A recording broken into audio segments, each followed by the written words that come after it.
there's an aspect that it can be wisdom to show the emotion that you're feeling. I think that what I try and think through, kind of on the idea of leaders eat last, of serving the people who work for us or work, with us.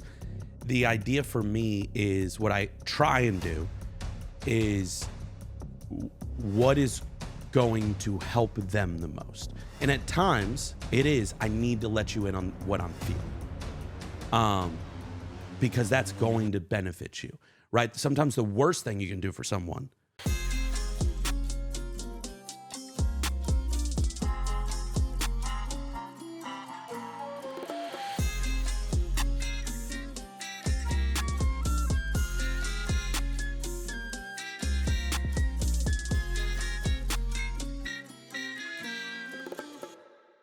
Hey guys, welcome to the Troy Gramling Podcast. I am so glad you're here. This is my favorite time of the year. It's the fall time of the year because I've gotten old enough now, but it used to be, for most of my life, I played basketball. And this is when the basketball season started, and with great expectation. I don't think I ever went into a basketball season that I wasn't expecting to have a good team.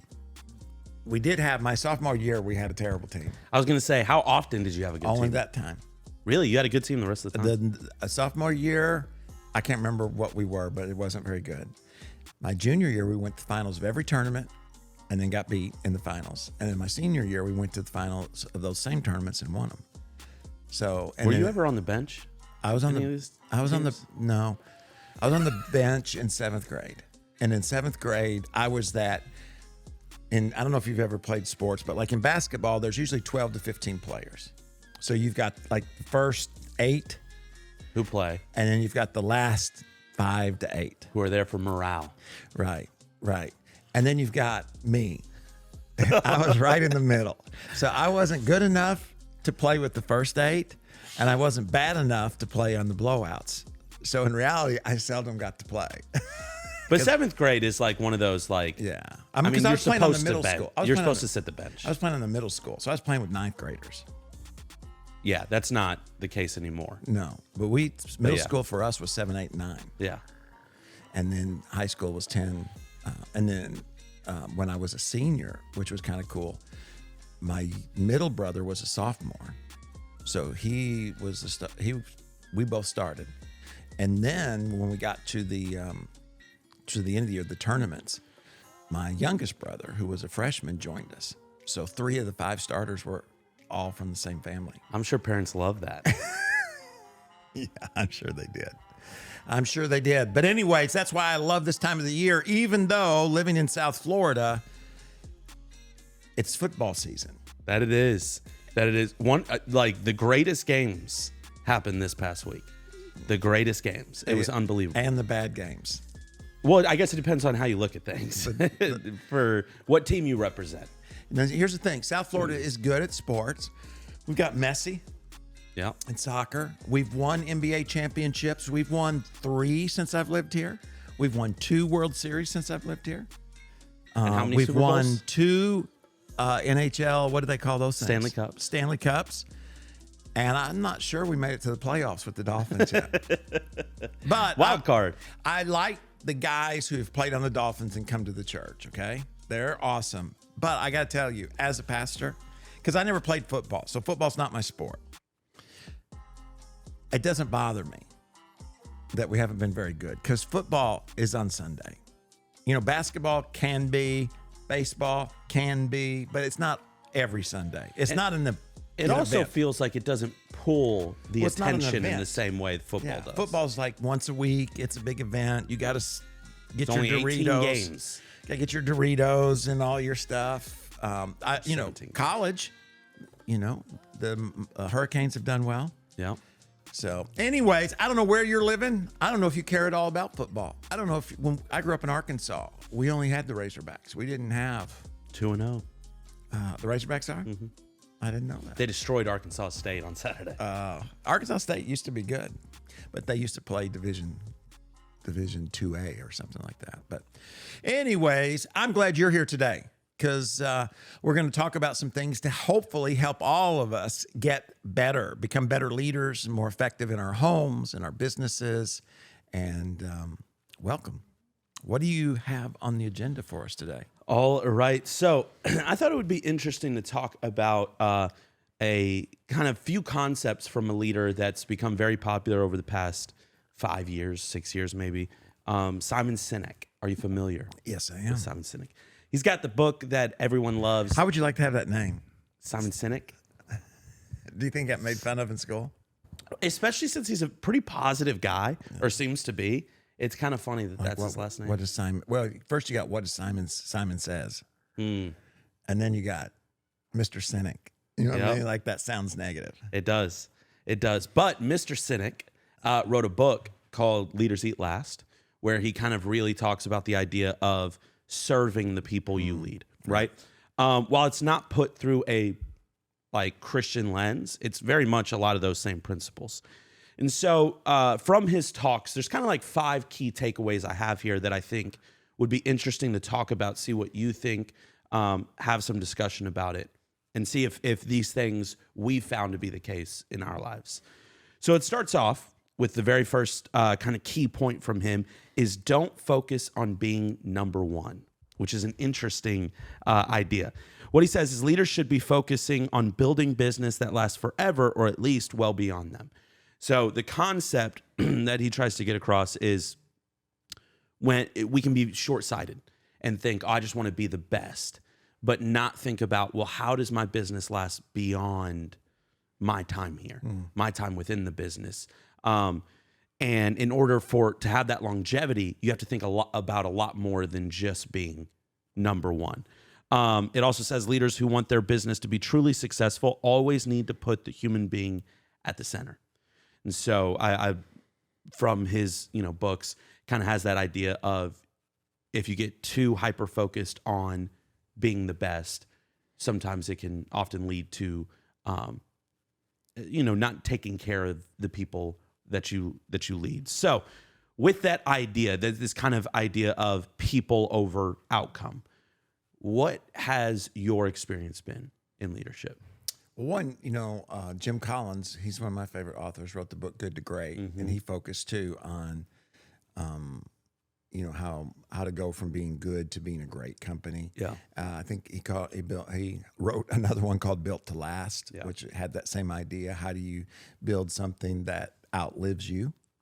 I think that is important. And then I've got a quote in my green room that says, it's a John Wooden quote, but John Wooden talks about that when it came to basketball, he could, use young men to build a great basketball team, or use basketball to build great young men. Right. And so I think it's kind of how, I think it's important to remind yourself why you're doing what you're doing. And I think the temptation to build a great organization, over building great people is because that's easier to evaluate. Right. If you're a church, how many people came to Christ? How many people got baptized? What was the offering? How many people showed up? Now, I'm not saying that's what you ought to evaluate, but those are numbers. Right. And they're one way or another. If you're a business, you know what I mean? How many stores did you open? How did you make a profit? How many employees do you have? Those are all things that are really easy to evaluate. When you deal with people, we're messy. So it's not as easy to evaluate, am I leading this organization in a way that's building you? Right. Because you're always going to have some folks who are upset, and you're going to have some folks who are doing well. And sometimes it can be the culture. Sometimes it can be the organization. Sometimes it can be your leadership. Sometimes it can be just people don't want to grow. So I think you have to overcome that. So you have to keep reminding yourself that, in order to build something that's going to outlive me, I have to build something that has a culture that builds up people. Yeah. And I think all of us have enough skin that we lean towards building the organization over the people. Yeah. Nobody ever wants to admit that, but I think that there's a tendency to do that. So I think you have to really make yourself accountable. What systems can you put into place? what kind of reminders can you have? What kind of accountability so that you're always kind of correcting and saying, no, we want to build a culture that builds up, people. So you can continue to reproduce people, because the only way to build something that's going to outlast yourself is it can't just be built on me or you. Right. You may be here longer than me, but you're not going to be here forever. Right. So how do I build something that is going to outlive all of us? And I think that takes a great intentionality. If that makes sense. Yeah, no, it does. I think, that idea of becoming number one, being the best, competition, competitiveness has always been helpful for me, but there's no question that or I wouldn't say it's always been helpful for me. It has been helpful at times in my life, but there's obviously been times where it's become the only focus. And I think that's where it can become really destructive and kind of counter what you're trying to accomplish. And so I think part of the mindset is, what am I trying to accomplish beyond being number one? Because it's also hard to get everyone inspired on that. And then once you become number one, how do you hang on to that? Because that was the mission, that was the goal. How do you, it's like, it's like when you listen to Steve Jobs talk, he would often talk about having better products than everyone else, that competition. But he had, because then they had that. How did he still inspire people to go beyond and to dream up new things when they're already the best? So you knew there had to be more vision than just having the best. Well, and the question, I guess, would be too, is you can't continually be number one. Right. I mean, your organization, you know what I'm saying? I mean, like, what team wins every year? Yeah. Apple at one time was, the wealthiest company in the world. Right. But they were also at one time about to go out of business. Yeah. There seems to be an up and down to organizations that, it'd be interesting to see, what, if there are any companies that were number one in their field for 20 years. Yeah. I know when it comes to churches, seldom, if you go back 20 years ago, let's say, and look at the 10 largest churches, probably, I know anytime I've done that, none of them are still on the list. Yeah. And I think, but that doesn't mean you have to be a failure. Yeah. That's really the question. If you're not let's say the 10 fastest growing churches or the 10 largest churches or 10 largest businesses or whatever, does that mean that you're failing? Even if you've built a company that's doing well, but it's building people and culture along the way. Yeah. Well, and you always have to start new things. And those new things are new things. They require new people, new training, new time given to things. And there's going to be mistakes along the way. So I feel like if you settle with, I'm just trying to be number one, just trying to be the best, you don't really start anything new, because you're not going to be the best when you jump into that new thing. Well, it's just like an athlete. If you want to win this race, right? And we all do. If we're getting ready to race, we want to win. But there's a difference in training to win one race and to win races. Yeah. In other words, you might continue to train even though you're sore, because you got to win this race. So if you injure yourself for the future, you're going to stay in the race or you're going to stay in the game. But if you're planning on, being around for the next game or the next race, well, you might, if you hurt something, you might say, well, I'm going to step out of this race. Yeah. So I think a lot of times it's thinking through, a lot of times we're tempted to burn through friendships and relationships for a short-term gain. Yeah. And then you get it and you put the, trophy up on your mantle or put the ribbon around your neck. And then you look around, you're like, oh man, I'm all by myself. Yeah. So I think it's important to, that's a good point. It sounds countercultural, I guess, and in a way it is.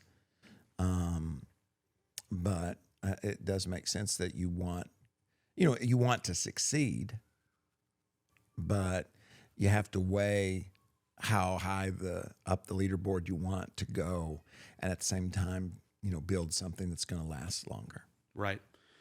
The next kind of point he's got is act, don't react. And what I have down there is the only way to build sustainable business is to find a clear vision, keep acting on it, and respect human beings working for you. The way I've kind of thought about it is act is using wisdom to move forward. React is using emotion to move forward.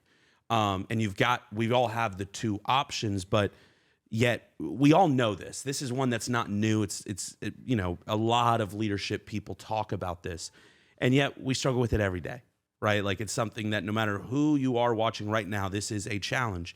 And so I wanted to ask you, how have you found is most effective to work through your emotions in the moment? Because they're gonna hit, right? When someone says something, when it didn't work out, when something fell through, there's gonna be emotions.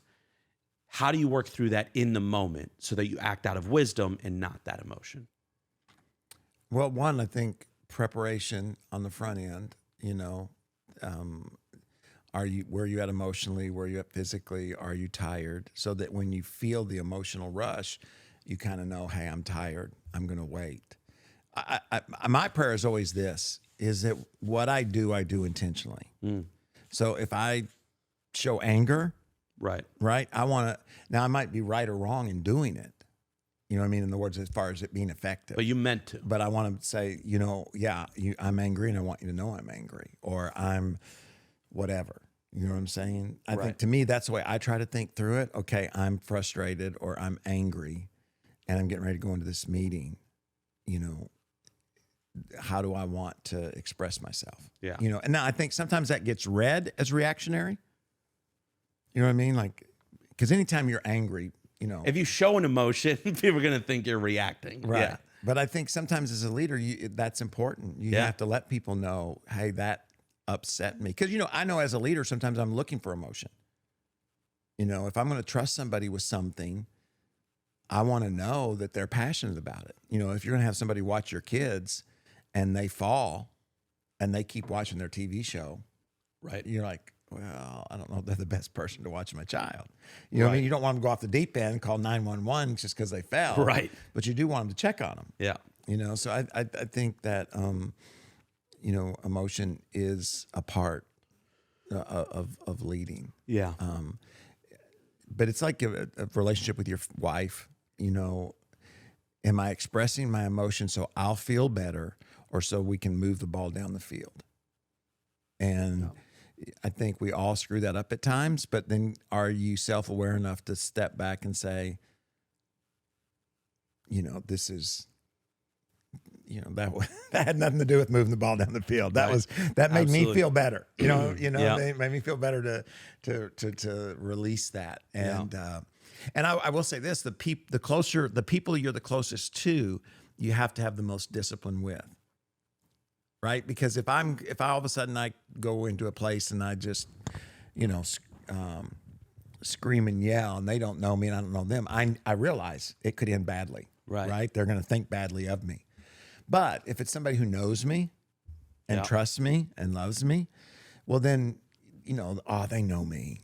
Yeah. You know what I mean? Which is a horrible, like for me as a leader, that's, one of the things that I try to fight against and try to confront when I see it, because I've been here for a while, is once you've been somewhere for a while, for people to dismiss, especially any sign of emotion as, well, that's just,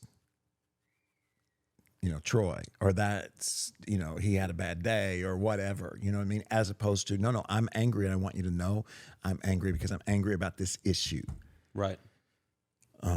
Because I think the thing that people miss, I don't know, and it's kind of off on a tangent here, but I think that the thing that people miss as a leader, when I get angry, it's seldom, this weekend we had a lot of disturbances in the service and didn't deal with them as effectively as we could, for distraction or for the people that were wrestling with the distraction.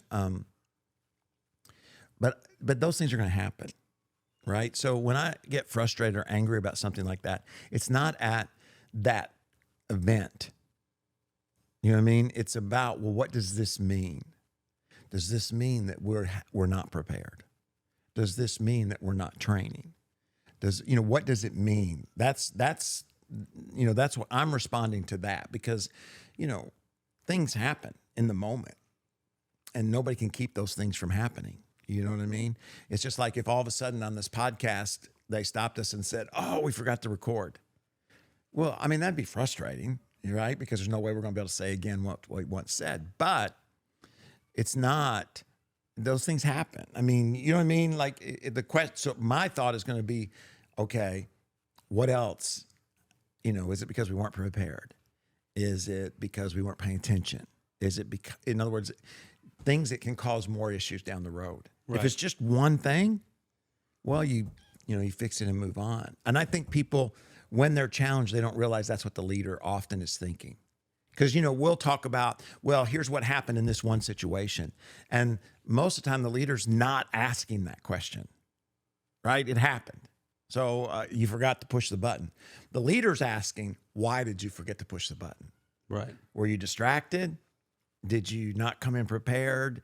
Are you not interested in what we're doing? Do you not believe in what we're doing? All those questions are going, I think, through the leader's mind, not that one situation. Yeah. And so a lot of times you just kind of miss one another. Yeah. Because the person you're challenging is trying to tell you why they did that one thing wrong. Right. And the leader keeps asking questions saying that's not really the issue. Yeah. Well, and I think that there's an aspect that it can be wisdom to show the emotion that you're feeling. I think that what I try and think through, kind of on the idea of leaders eat last, of serving the people who work for us or work, with us. The idea for me is what I try and do is what is going to help them the most. And at times it is, I need to let you in on what I'm feeling. Because that's going to benefit you, right? Sometimes the worst thing you can do for someone is not let them in on how you feel about it. Because then it'll happen 3-4 times because they didn't feel what you felt. How important it was. And then you explode on them. You know what I mean? And so I think at times that can be wisdom of, hey, I want you to know the emotion that I'm feeling here. I think that we have to be mature enough to also acknowledge this is an emotion, not that it's not valid, not that it's not a thing, but this is an emotion I'm feeling. Therefore, at some point we have to move into, so what are we doing? What do we need to do? But I think it's really important that when we feel that emotion, there's a self-evaluation that happens. Where's that coming from? And it very well could be because there's a weight that's carried and this needs to be dealt with. And then there's also plenty of times where this is about something else. Right. This is, I was frustrated from 2 meetings ago because I didn't let them know. And now I'm about to let this person know. It's got nothing to do with it. A lot of times people do that when they go home. Yeah. They take it out on their family. Yeah. And by a lot of people, me. I can definitely take all the stuff and then you go home and it's like, you haven't taken Nike out? Really? The dog? You haven't taken, it's just like, it's something that would never make you frustrated. But it's just so easy to react. And I think what you said is so true about, it's so funny. I do believe that one area I try and do the best I can is self-awareness. And yet, my spouse, who I should be the most self-aware with for whatever reason, it's like that goes out the window. And it's like now, like you said, that closeness just changes things. You're not as worried about the perception that person has of you. And so I think that's so good. But act, don't react. I think that the more we can work on analyzing, why am I feeling that? And all that still has to be worked through. Well, and action is priority, right? I mean, reaction is what you're waiting for something to happen. Right. Action is you're getting out in front of it. Exactly. And a lot of times we react because we don't have the courage to act. Yeah. You know what I mean? Like, you know what I mean? It's like a parent who doesn't discipline their child until they're angry. Right? Instead of acting ahead, they know their child is not listening or they know their child's not doing their homework or whatever it is.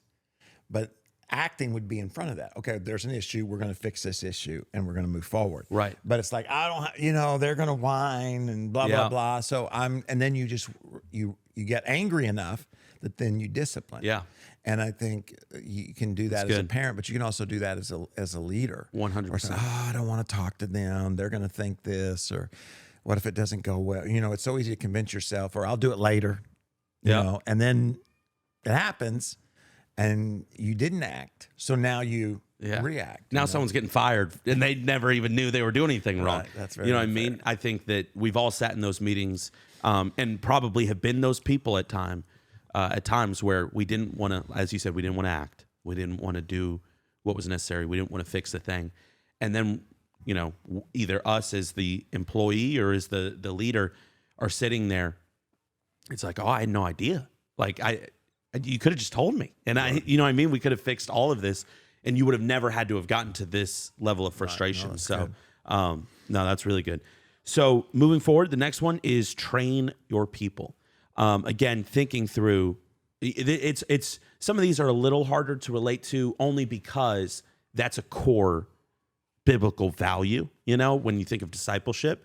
Whereas in the business world, may not be as common. You know what I mean? It's like, I want the person who's there. I want the person who has the stuff that they need to have. But he's big on train your people. And here's what stood out to me the most. This is a lot to do with what you've been talking about recently. He says long-lasting results take time. And I think that there's a huge balance in becoming a leader. And I think one of the challenging things of becoming a leader is to know how much time is enough time. Because when you're following, for me, while there's challenges, it's a lot easier in the sense that that's not my battle to wrestle with. My battle is to be, I'm going to stay loyal, I'm going to stay faithful, I'm going to continue to support. But when you're the leader and you're the one who's got to make the decision, it can become very challenging to know, for example, with someone who, you know, works with you, have I given them enough time or is this not the right fit? So how do you know if something needs more time or it's just not working? How do you analyze that? I think communication is important. So you need to talk. You have to tell the person where you're really at. Yeah. Because, you know, it's unfair if you think I'm in one place, but I don't know. I'm killing it in my mind. Yeah. Well, or just a lot of times leaders move on. Yeah. You know, they might give me a plan, but they've already in their mind moved on. And as a leader, once you do that, it's going to be really hard for whoever you're leading to get into the right place. Right. You know, I think when it comes, like the training idea, one of the things with business people that I try to do, especially Christian business folks, is to think of their position as an opportunity to train people, and not just to train them to run a cash register, you know what I mean, or whatever it is that they're doing. Right. Because I think a lot of times in the business world, we don't think of ourselves as, even as Christians, as leaders. You know what I mean? Like in the sense that God has put me at this, you know, I'm at Walmart and I'm a manager, and that God has put me here not just to raise the profit of Walmart. That's great and that's wonderful. It's going to open other doors for me. The folks who work here are going to get a bonus, so they're going to do better too. But it's like, no, I'm here so that I can train, disciple, whatever word you want to use, the people that are here. Yeah. And that's going to be, you know, deeper than just making them good at the cash register. Yeah. Right. So that's going to be training my people to, and again, there's always limitations. I'm not saying, you know, you got to take your folks, you know, kids to school or whatever, but it's helping them succeed at life. Yeah. And a lot of times as business folks, I don't think we think that's like ministry, or that's like, we don't realize that we have the opportunity, you know, as a manager at Walmart, to not just train these folks, you know, how to run a cash register, but to help them know why it's important and how it can impact their life in the future, and why being on time, you know, those deeper things that take more time. Yeah, absolutely. But then it outlives you, because now you've helped somebody be a better person. Right. So they're going to be better at work. They're going to be better in relationships. They're going to be a better citizen. You know, the impact is much, much greater than just making, you know, more profit at the store. Absolutely. There's no better feeling than as you disciple someone, as you train someone, raise them up, they start doing, they come back and their marriage is getting, even though you've never even talked about marriage, but just the core principles of life that you've instilled in that person And I think another reason people avoid it is because it's painful when you have people who are just not willing to go on that journey, because you've taken so much weight over their, not just how well they do, but where are they going to go in life. And when someone's unwilling, where that's going to lead them in life. And it just becomes painful. Well, it's messy. It's like we said at the very beginning, the reason that we tend to shoot for being number one as opposed to building something beyond ourselves is because, the score is easy. We made a profit. Let's all celebrate. But people are messy. So maybe we made a profit, but, 3 of the 6 people I lead got divorced. Right. And so that's painful. Yeah. You know what I mean? That process. So I think, now what's the book called again? Leaders Eat Last. I remember reading that idea, and then evaluating myself. Do I eat last? The more success you have, the more tempted you are to eat first, and people will even want you to eat first. But anyways, we are out of time.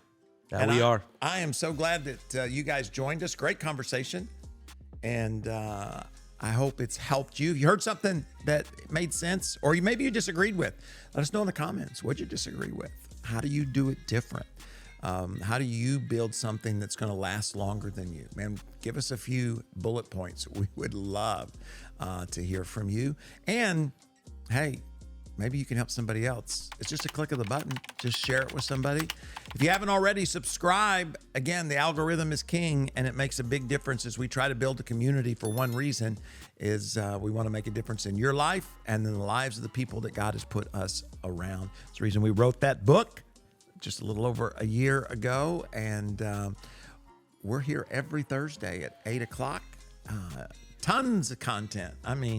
Tons of content. If you haven't checked it out, let me encourage you to do that. If you'd like to hear one of our weekend teachings, you can go to potentialchurch.com. Some of them are here, but you can go to potentialchurch.com. We do a live stream on Wednesdays at high noon.